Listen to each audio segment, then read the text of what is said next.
Hello বন্ধুরা, তোমাদের সবাইকে স্বাগতম জানাচ্ছি এনকেসি একাডেমির নতুন একটি ভিডিওতে। আমি আব্দুল বারিক। আজকে আমি সলভ করতে চলেছি ঢাকা বিশ্ববিদ্যালয়ের 2023-24 সেশনের হিসাব বিজ্ঞানের প্রথম 3টি প্রশ্ন। যেহেতু আমরা আগের দিন সলভ করেছি, সো আজকে আমরা সলভ করতে চলেছি 4, 5 ও 6 নম্বর প্রশ্ন। সো চলো আজকে ভিডিওটি শুরু করা যাক।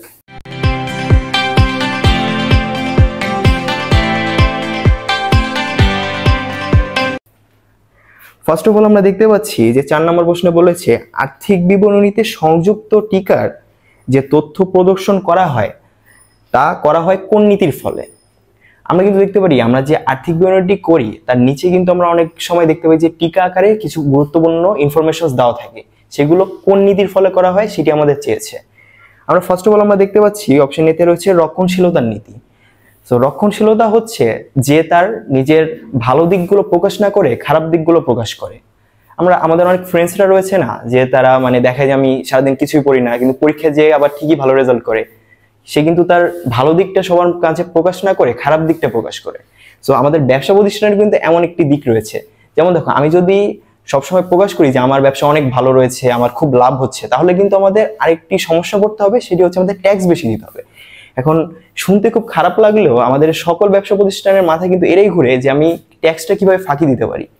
সেজন্যই তাদের ব্যয়টি যদি হয় তাহলে ব্যয় কিন্তু তারা খুব বেশিভাবে দেখায়, যাতে আমাদের ক্ষতি বা লাভের পরিমাণটা কম দেখায়, যাতে তাদের ট্যাক্সটা ফাঁকি দিতে হয়। তো সেটি হচ্ছে মূলত রক্ষণশীলতা। তাহলে এখানকে যেহেতু রয়েছে যে সংযুক্ত টিকা প্রদর্শন করা, এটি কিন্তু রক্ষণশীলতার সাথে যায় না।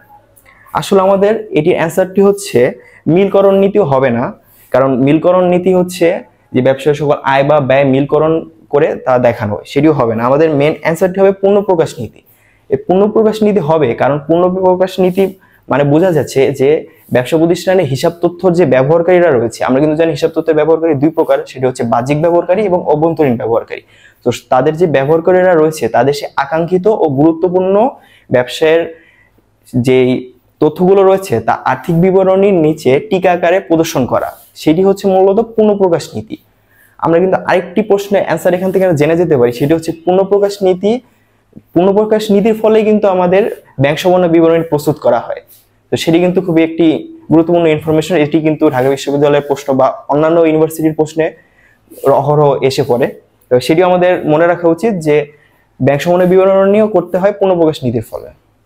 তাহলে এখানের আমাদের কাঙ্ক্ষিত অ্যান্সারটি হচ্ছে পূর্ণপ্রকাশ নীতি, যা অপশন ডিতে দেওয়া রয়েছে। এরপর আমরা সলভ করব 5 নম্বর প্রশ্ন। আমাদের কোশ্চেন 5-এ দেওয়া রয়েছে অন্য সবকিছু অপরিবর্তিত থাকলেও নিচের কোন লেনদেনটির ফলে চলতি অনুপাতে কোনো প্রভাব ফেলবে না। আমরা জানি চলতি অনুপাতের সূত্রটি হচ্ছে চলতি সম্পদ ডিভাইডেড বাই চলতি দায়, অর্থাৎ এখানে বোঝাতে চেয়েছে যে চলতি সম্পদ এবং চলতি দায় কোনো প্রভাব ফেলবে না। তো আমাদের ফার্স্ট অপশনটি দেখছি দীর্ঘমেয়াদী ঋণ নিয়ে চলতি দায় পরিশোধ। সো আমরা যদি দীর্ঘমেয়াদী ঋণ নিয়ে চলতি দায় পরিশোধ করি, এখানে কিন্তু অবশ্যই আমাদের চলতি দায়ও প্রভাব ফেলবে, দীর্ঘমেয়াদী দায়ও প্রভাব ফেলবে। আর আমাদের মেন যে প্রভাব ফেলা যাবে না সেটা হচ্ছে চলতি দায় ও চলতি সম্পদ। এখানে যেহেতু চলতি দায়টা হ্রাস পাচ্ছে তাহলে কিন্তু এটা হবে না, কারণ এখানে অনুপাতটি চেঞ্জ হয়ে যাবে। পরবর্তী আমরা দেখতে পাচ্ছি বিবিধ পাওনাদারকে নগদ প্রদান। বিবিধ পাওনাদারকে যদি নগদ প্রদান করি তাহলে পাওনাদার হ্রাস পাবে, অর্থাৎ দায়টি কিন্তু বিবিধ পাওনাদার অর্থাৎ চলতি দায় বোঝা যায়, তাহলে চলতি দায় হ্রাস পাবে এবং সম্পদও হ্রাস পাবে। একভাবে আমরা দেখা যাচ্ছে যে আমাদের যেহেতু সম্পদও হ্রাস পাচ্ছে দায়ও হ্রাস পাচ্ছে, এটাও একদিক থেকে বলা যেত যে এখানে প্রভাব ফেলবে না। তবে এটি আমরা করতে পারবো না, কারণ এখানে এর থেকে বেটার অ্যান্সার রয়েছে, সেটি হচ্ছে অপশন ডিতে রয়েছে, যা হচ্ছে ব্যবসায়িক মজুত পণ্য নগদে বিক্রয়।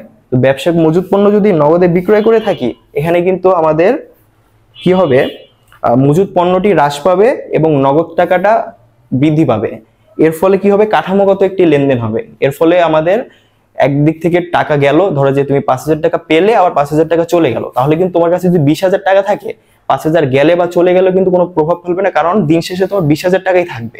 তাহলে আমাদের কাঙ্ক্ষিত অ্যান্সারটি হচ্ছে অপশন ডি, ব্যবসায়িক মজুত পণ্য নগদে বিক্রয়। কারণ এখানে মজুত পণ্য যেমন হ্রাস পাবে, অর্থাৎ সম্পদ একদিক থেকে হ্রাস পাচ্ছে এবং আরেক দিক থেকে টাকা এলে সম্পদটা বৃদ্ধিও পাচ্ছে। তাহলে আমাদের অ্যান্সারটি কি হবে, ডি নাম্বার, যা হচ্ছে ব্যবসায়িক মজুত পণ্য নগদে বিক্রয়।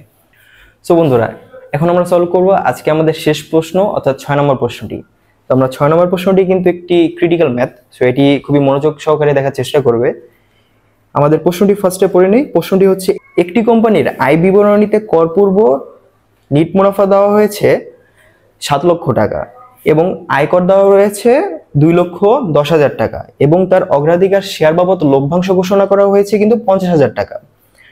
আমরা যেহেতু জানি অগ্রাধিকার শেয়ার আসলে কিন্তু একটি বিলম্বিত শেয়ার, সো এর আগে কিন্তু আমাদের নর্মাল শেয়ারের মধ্যে আনা যাবে না, এটি অবশ্যই বাদ দিতে হবে, এটি একটু পরেই তোমরা দেখতে পাবে।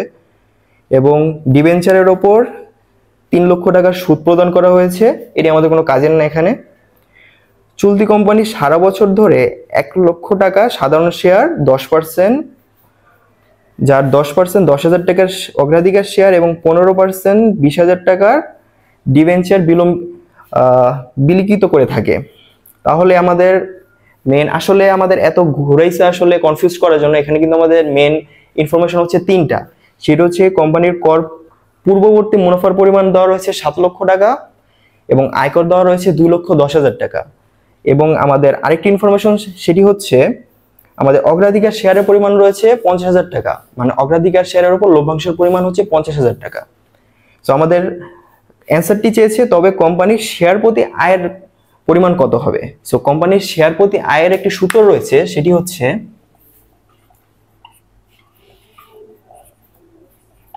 শেয়ার প্রতি আয়, এটিকে কিন্তু আমরা ইপিএস ভাবেও লিখতে পারি।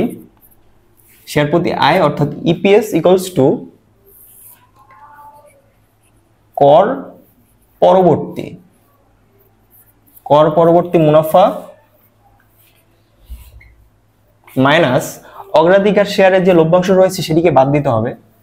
সো আমি শর্টকাটে লিখছি অগ্রাধিকার শেয়ারের মুনাফা, বা আমরা এটিকে লভ্যাংশ লিখতে পারি, লভ্যাংশ ডিভাইডেড বাই হচ্ছে যে শেয়ারের সংখ্যা রয়েছে অর্থাৎ 1 লাখ। সো আমাদের মেন হচ্ছে দেখা যাচ্ছে যে সাধারণ শেয়ারের পরিমাণ হয়েছে 1 লক্ষ টাকা। সো মোট সাধারণ শেয়ার সংখ্যা। সো আমাদের এখানে লাগবে হচ্ছে কর পরবর্তী মুনাফা, কিন্তু আমাদের এখানে কিন্তু আমরা প্রশ্নে দেখতে পাচ্ছি কর পূর্ববর্তী মুনাফা দেওয়া রয়েছে। তো আরেকটি সূত্র সেটি হচ্ছে কর পরবর্তী মুনাফা ইকুয়ালস টু কর পূর্ববর্তী মুনাফা মাইনাস আয়কর।